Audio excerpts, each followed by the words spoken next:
Hey guys, I'm so excited to be here today. I'm Salua, this is Carla, and today we are going to talk about women immigrant entrepreneurs. As some of you may know, we are launching a book, and the book is the story of immigrant women entrepreneur here in the US. And today I have my first guest. This is Carla. Hey Carla. Hey, thank you for having me. Hello.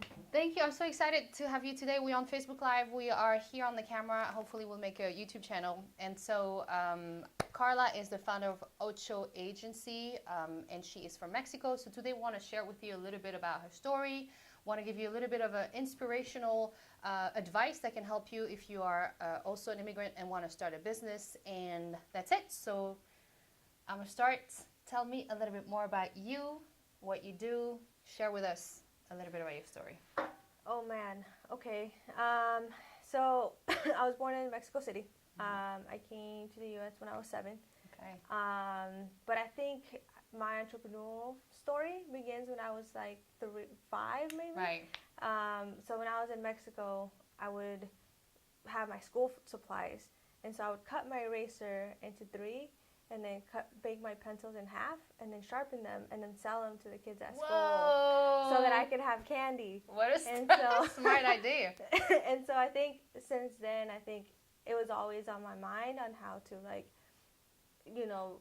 do something to get something, right? And so for me, later coming to the States and growing up in a place where, understanding that I was a little bit different than everybody else because of my immigration status. And so for me, it was more of like a thing, one, that I had to do, 2, something that I had, been doing since I was younger, but not really thinking about it that way. And so, yeah, I think it was more of an act of I guess of like either sink or swim, right? Mm-hmm. And so for me, it was just something that I just had to do. Right. And along the process, it's just been learning and enjoying just every step of it. Thank you. So can you share with us, with our audience, and then people who are watching this video, a little bit about your journey as a woman who came to the U.S. as an immigrant, and then later on, became an entrepreneur? I'll say you were all this time, but maybe share with us a little bit about that journey. Yeah, so I think, let's see, when you're younger, I think, because when I started, I was about, I started freelancing when I was like 18, just right out of high school. Right. And so there's points in my journey where I didn't really notice, when people were like discriminating me because I was a woman, or discriminating me because of my age, right, or and so I think at that moment I was just pushing forward and just looking ahead, and if I didn't get this contract or I didn't do this thing, so what's next, right? Right. And so now, I'm a little bit older now. I look back and I'm like, man, like people were laughing at me because the way I look, how I am. And there was a meeting that I went to once, and then they're like, oh, we're looking for Carla. I was like, that's me. And they're like, wait, that's you? And then they're like, you do this type of design? And that's, so it was weird because like they couldn't connect both. Why? Like, the person. Why? Because you look different? Because I look probably young. I was pretty young. I was. That's a good thing. Small brown person.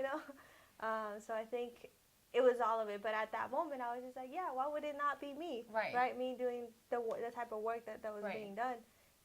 Later now, looking back, it's like, oh, okay, because of all these biases that people have, it's like, that's why they couldn't connect both. Yeah. Mm-hmm. Do you feel like being an immigrant really has helped you in your business, or the opposite? No, I think, you can look at it two ways, right? But I always think of it that, being an immigrant is like the biggest like entrepreneurial thing that I could have done and my parents could have done. Right? You look at the definition of entrepreneurship, and it's like having a problem, and finding a solution. Right. And so my parents, they, for whatever reason, they migrated to the U.S. And so that was their solution. And so for me, I think I've always thought about it that way. And seeing like within my community, like small micro businesses where,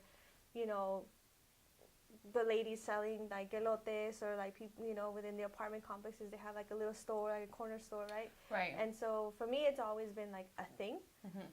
So I think it's definitely helped, right? I think Right. it's been like just part of like who I am and who we are as like a immigrants. And so yes, there's like things Right. that we go through. that we go through, but I think most of the things has been something where I could have been, I think, fortunate enough to be that. Right. And I agree with you 100%. What I would add to that is I think I've seen that on the Inc. magazine that said, if you wanna have an entrepreneurial mindset, hire an immigrant. And I really like this because I think this is totally true. I think immigrants, first of all, the U.S. is based on immigration. Like, that's number one. But if you want to go with like first generation, we really see a problem and we dive in. And we don't really see adversity. I mean, we live it, but we're willing to work harder than the average person to get it done. That's how I feel. Sure. I'm sure you feel that way too, right? Yeah. I think it's part of just who we are. Is just always trying to work and trying to do find the next thing, and so I think it's the work is there. It's just a matter of just. So, what piece of advice would you give a woman who is an immigrant or just arrived to the U.S. and want to start a business? I think, man, it's a little hard. Right. I think it depends on where they are, like in their like entrepreneurial journey. Right. But I think the most important thing is just not being afraid of doing things. Right. And just enjoying the journey. I Right. think a lot of people can get caught up in details, can get caught up in, there's going to be long nights. There's going to be, where you're like, man, I don't even know, when the next client's going to come in, or like how many products am I going to sell. Right. So there's a lot of obstacles, but I think that's the beauty of the journey. I think understanding that and being okay with that reality and always like pushing forward. I think that would be my biggest advice, to just enjoy it, because once you pass that, you're like, oh, you start reminiscing on, your journey, and you're glad you went through that. You know what? I just read that recently on a quote. You're totally right. I think a lot of people try to skip those steps, and then they don't realize that they need to go through that in order to learn and to be that person that can be successful then. So 100%, like, if it's a challenge, it's meant for you to learn so you can then become stronger and better in your business, correct? But they have to learn from it. Yes. Otherwise, they're going to repeat the cycle. A last question for you. What would you tell your younger self? My younger self? I think what I would tell my younger self is that people are people. I think people...